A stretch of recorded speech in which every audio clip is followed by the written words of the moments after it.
Hello, and welcome to the Next Level Loan Officers Podcast, the number one podcast for loan officers by loan officers. With real originators in the trenches, just like you every single day. If they can go there, how come I can't go there? Well, you can. Like if you don't water your plants, you don't have future crops. You can't feed your family. You can't make a living. This is watering your crops. You have to find your community and you have to dig in. If it wasn't for you guys, I can tell you, probably my trajectory would have been a completely different one. We'll see you on the next Level Loan Officers Podcast. Welcome to another edition of the Next Level Podcast. I'm here with a couple of my best buds for different reasons, Sean and Kyle.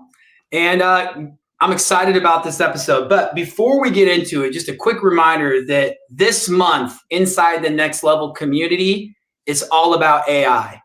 We actually designed the next 12 months of trainings and teachings and calls so that we were super intentional with everything we bring to you inside the community. And so if you're a Next Level member, you're going to get 4 calls over the next 4 Wednesdays, all about AI.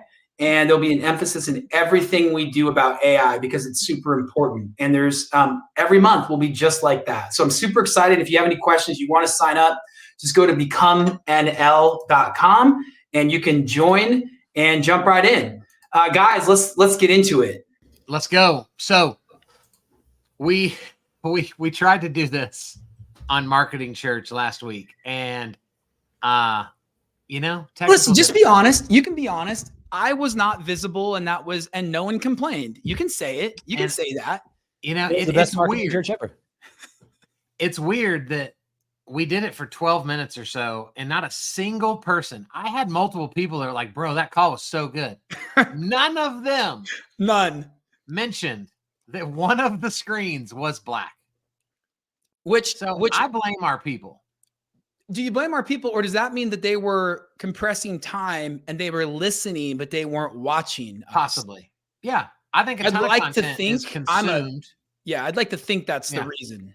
Yeah. So nonetheless, here we are. And the benefit of this, Shane, is maybe all along, whether we're going to call it God or the universe, wanted Sean on this call. I think they did.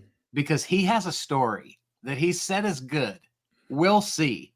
But here was the thought process last week as we jumped into this, that guys, we're going to give you some nuggets right now that may be your favorite nuggets you've ever received, almost as good as Chick-fil-A, because it doesn't involve you posting anything to win on social media.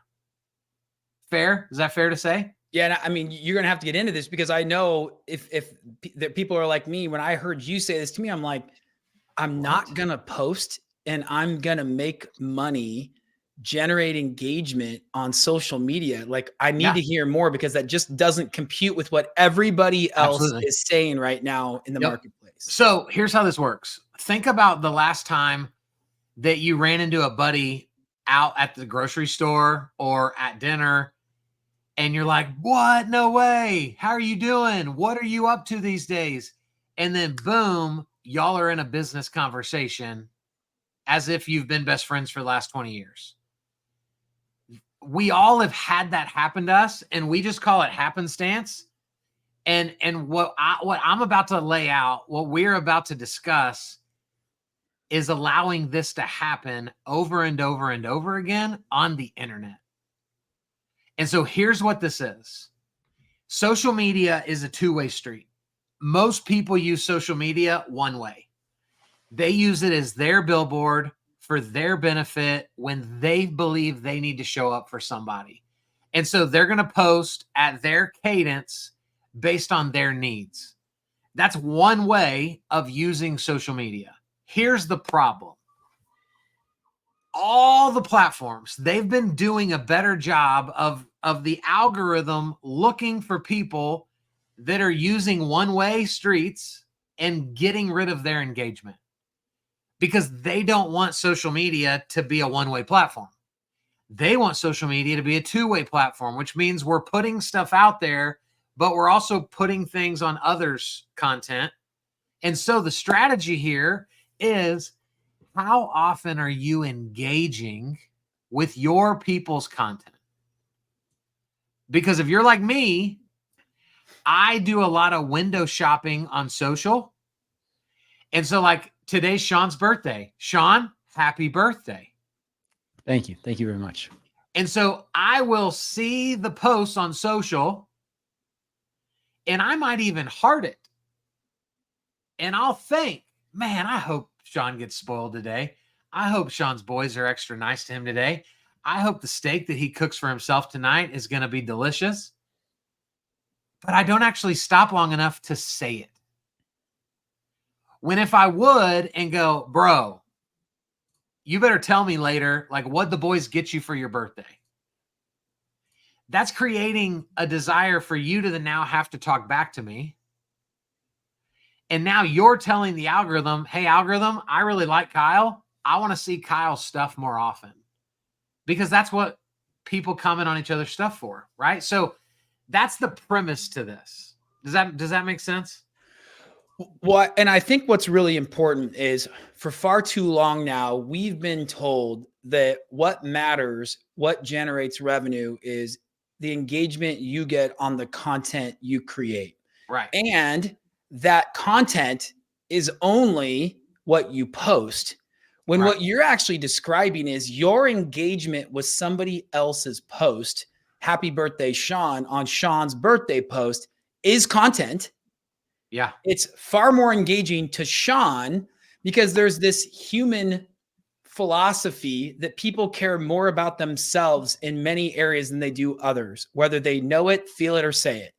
And you saying happy birthday to Sean is going to impact Sean more than you posting about creating content on social media Bingo. on Sean's birthday.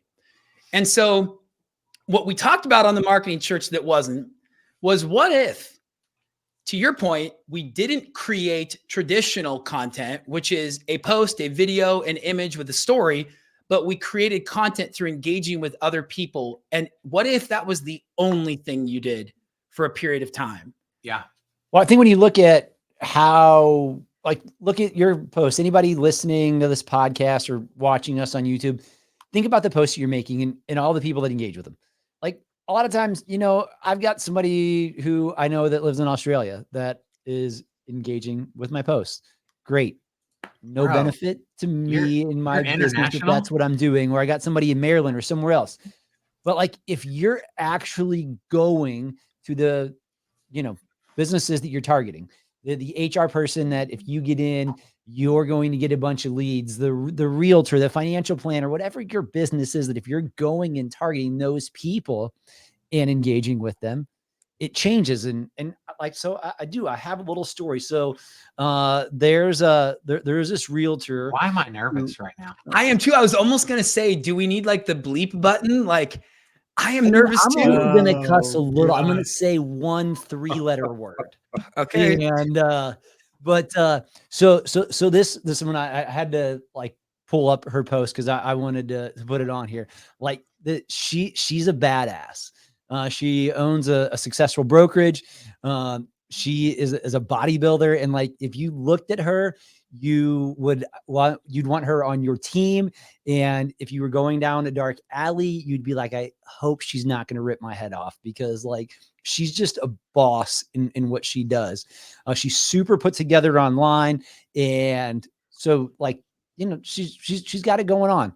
And so she made this post this morning about being a little bit vulnerable and talking about, hey, you know, like, this is how you see me. You see me with my successful business. You see me in the suits that I wear. You see me working out at the gym. You see this success that I'm having.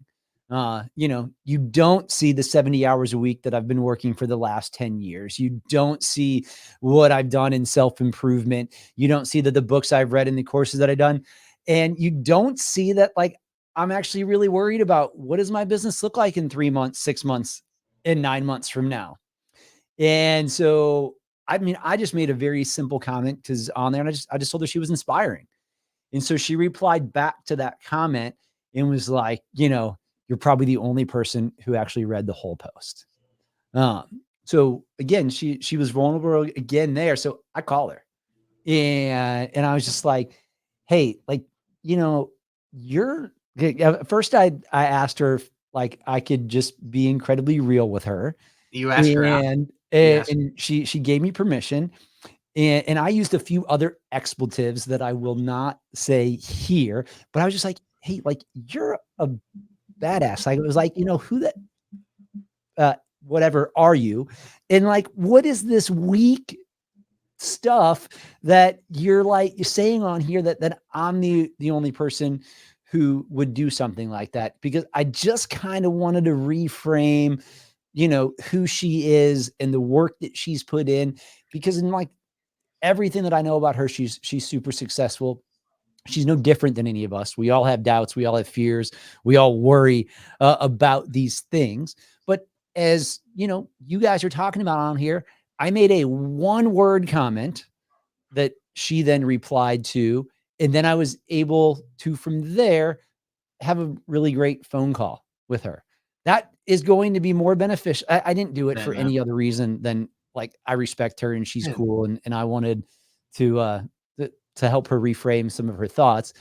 But like if you do things like that, you're going to have a substantial amount more success than getting a video that says, "Hey, look at me, you're getting 1,000,000 likes on something," because that's not what creates relationships and it's not what makes people remember you. That was actually a really good story that like perfectly tied into the conversation we're having. Yeah, let's Dude, you need to wear lavender more often. I think it just gives you clarity. Is So that good. is that So- lavender or is that like fuchsia? We talked offline and Okay. pretty much determined that it's lavender. It may look fuchsia-ish on it's on the purple screen. spectrum.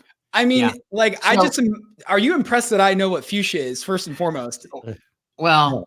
since No? it's lavender and you Okay. called it fuchsia, do you Okay. really know what fuchsia is?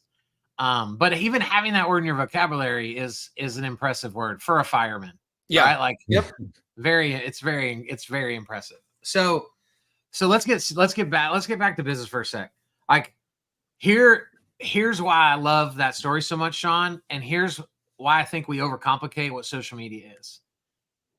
What that woman said to you without saying it is, "Thank you for seeing me." Because sometimes I think I'm putting in all this effort and no one cares. Or all people see are my muscles because I'm into bodybuilding, or all people see is my success because I'm good in business. And I just want people to see me as a human being. And that's what I love. There's a quote that I use a lot in my talks by a woman named Dr. Lori Buchanan, who says, "When we listen," which is what you did through her post, "when we listen, we hear people into existence." And boys, I'm here to tell you, when we remind people that they exist and that they matter, they will never stop coming back.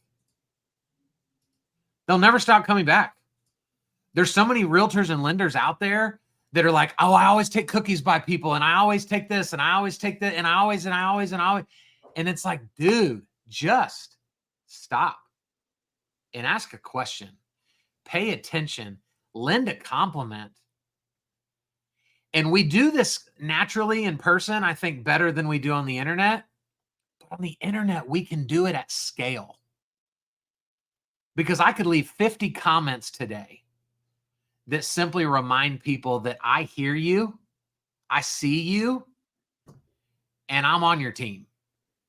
Kyle, it really goes back to like asking deep questions. Like one of the things that I think everybody's so afraid to do, everybody's so afraid they're stepping on somebody's toes.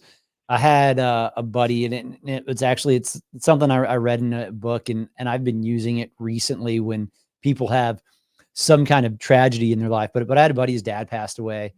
And like usually like when somebody talks about your family member passing away, it's like, "Oh, I'm really sorry." So how about the game? Like, because like it's uncomfortable to talk about it. Yeah. And so like whenever somebody has something trying like that, like instead of shifting the subject, like if they just told you their father passed away, that they're probably pretty open to talking about their father. Or, Right. I recently lost a friend to some bad cancer. And like, I would just ask him questions about it because like, he was dying. Like it wasn't like, there was no coming back from where he was. And so like when somebody's dad passes away, instead of being like, you know, oh, here's the game or here's something else, or, ooh, I'm just so sorry. I'm like, tell me about your dad. Yeah. Like, because they want to open up and, you know, there's probably some good stories that they have or something, you know, that they can tell you that's actually going to make them feel a whole lot better. And you can actually be there for them in those situations. Well, I want to add another layer to this because what you just described, I had a very similar experience. I had a friend pass away from cancer and I was at his house sitting with him and I asked a question, not for me, but for him. I said, dude, how are you doing? Right. And I said, this has got to just be like the hardest thing you've ever gone through in your life. And he took a huge breath and it was such a relief and he started crying and I'm almost crying just thinking about it. But what you described and what I experienced is when you ask a question for somebody else's benefit, not your own. It's good. And what everyone does on social is they create a post so that everyone looks at them, it pays attention to them, gives them money. They comment because they want that agent to like what they say so that the agent will give them money. But what you talked about and what I've experienced, we've all experienced is what if you just engaged with people solely for their benefit? What would actually happen to you and what benefit would you receive?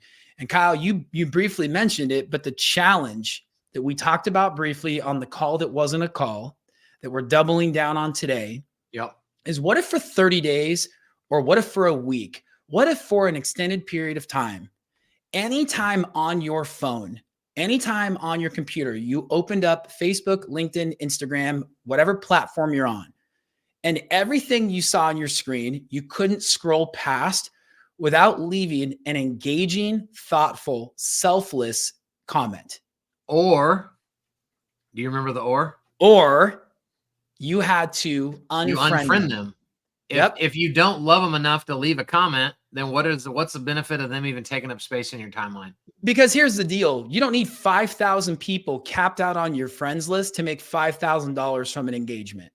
Right. You could have 50 people. And if every time you pulled out your phone, instead of using social media to numb your reality, you use social media to enhance somebody else's reality, you will make more money. 100%. And so the challenge was, what if you took 5 minutes, 5 times a day to engage? And I posted a story while you were talking, Sean. So that was the noise in the background. Sorry, Kyle. It's the difference between lowercase engagement and uppercase capital engagement. It's engagement. What if you engaged with other people for their benefit for 5 minutes, 5 times a day, and you couldn't scroll past anyone? How much would you benefit from benefiting other people? So good. Well, think about, like, I've always seen real estate people, I'm sure mortgage people do it too, but I'd always walk into offices and like they'd be in their power hour, you know, where like they dial for an hour straight calling people. And like what you're ultimately describing, like I'm looking at like a social media power hour where you just dedicate time to just serving your people in the comments of their post. That's it. And what's cool, so like here's where, so first, can we celebrate Sean like being on here with the 2 marketing guys? Love it, man. And he like unbelievably held his own and brought value to the marketing conversation. I love it. So well done, birthday boy. But where you could have, right? If we're always open to critique. Yeah. So what you did was incredibly beneficial between you and her. But if you would have chose to be a little bit more thoughtful in your comment, it may have also been beneficial to people that know her. And she may have realtor friends that through the thoughtfulness of your comment, they go, I've known Sean for forever, but like I've never really given him any deals. But I love the heart behind that comment. I'm going to go see if Sean wants to get coffee. Right. So that's you did enough to win, which is awesome. So it's interesting because I was typing. I mean, I had like 3 sentences typed in response to what she said, and I was thinking about her though, and I just felt the call was more Sure. impactful. And you're allowed to do that, Yeah. right? Like guys, But- this has to be fun. If this just becomes something that's like, okay, I'll do it. Like, you should get to pick and choose the people that you say something that only benefits them, or you comment an inside joke that only they're going to get. There's nothing wrong with that. But the bottom line to me is that we're just leaving so much low-hanging fruit on the table on social media, and we're letting idiots convince people that the answer is more leads. More leads. I know you're lean right now. I know the industry's rough and you've made less in the last 18 months than ever before, but the answer is buying more leads. So you can chase more strangers that don't want to talk to you. And it's like, holy crap, guys, just slow down for 25 minutes a day and go love your people. The average online lead, they say, and they being the people selling those leads, Yeah. say they convert at 2% or less. And I think you're actually in the elite of the elite if you convert at 2%. You probably are, but let's just take them at face value. Sure. Do you not think that if you spent 5 strategic 5-minute sessions each day to engage with people through the things that they share that are meaningful to them, with meaningful comments that bless and benefit them, do you think you're going to convert for business at a higher percentage than 2%? All right, guys. So here's what I'm going to do. 1,000,000%. There's probably a whole bunch of people on here that are going to agree with me right now, but I don't do a good enough job of engaging with people on. Yeah. So- I don't either. I'm going to, I can't say I'm going to do it 5 minutes, 5 times a day. Son of a. But Why? I mean, like, Sean, you have to. Dude, I'm you just can't telling you, say that out I'm loud on going the podcast. to engage significantly more He didn't mean that, guys. than I have. Guys, he meant 5 times for 5 minutes. That's what he meant. And That's so- he and so practiced months this from now- beforehand. We're gonna talk about this again, and we're gonna talk about some results that I'm Yes. getting from doing this. I love it. Yeah. So let's all commit to this, and listeners, pro members, and let's come back 4 weeks from now, and let's have a results show, and tell the success stories that came from not posting, not recording a video, engaging other people where they're at. I love You it. know what else I think is going to happen as a byproduct of this? The engagements that I get on the things that I'm posting are going to be more sincere and go up significantly as well too. Absolutely. The byproduct of doing good things is typically that good things happen to you. Absolutely. And that's not why you do it, but that's just the way nature designed and intended things to happen. Right. Well, guys, I think the results, I'm excited to see where they go. I mean, we should probably put some sort of a friendly wager on who's going to, I don't even know what that I'm would going to be. close more loans than Kyle. Yeah, I'm going to close more loans. And well, I probably won't, but I'll refer more deals to my team than Kyle will to his mortgage team. Listen, this conversation takes place every day inside the Next Level community. Yeah. We are constantly engaging with our members to bless and support and teach and train and enable them. And if you're not inside that community, you should be. For the price of less than one loan a year, you get your entire year's membership. For 1/50th of the revenue from one loan, you get your monthly membership. We've made the cost so insignificant that can't be the reason you're not engaged. Yeah. Right. And so it's easy to do it. You can just join at becomemnl.com, and we would love to see you on the other side. Again, March is all about AI, and we didn't talk about AI on the show, but there's no better intelligence than what we just talked about. Loving on people, doing it. And then when you need to create your own content posts, you're going to find out on this Wednesday's call some phenomenal ways to do that. On next Wednesday's call and for the rest of the month, I'm excited for it. We've got an incredible call tomorrow, the Marketing Church. Whoop, whoop. where I will be on camera for those who actually want to see me, and I won't be a black box. And then we got an incredible call with an incredible guest who is how do you even describe Jonathan He's to the those white that beard. don't know him? He's the white beard of AI.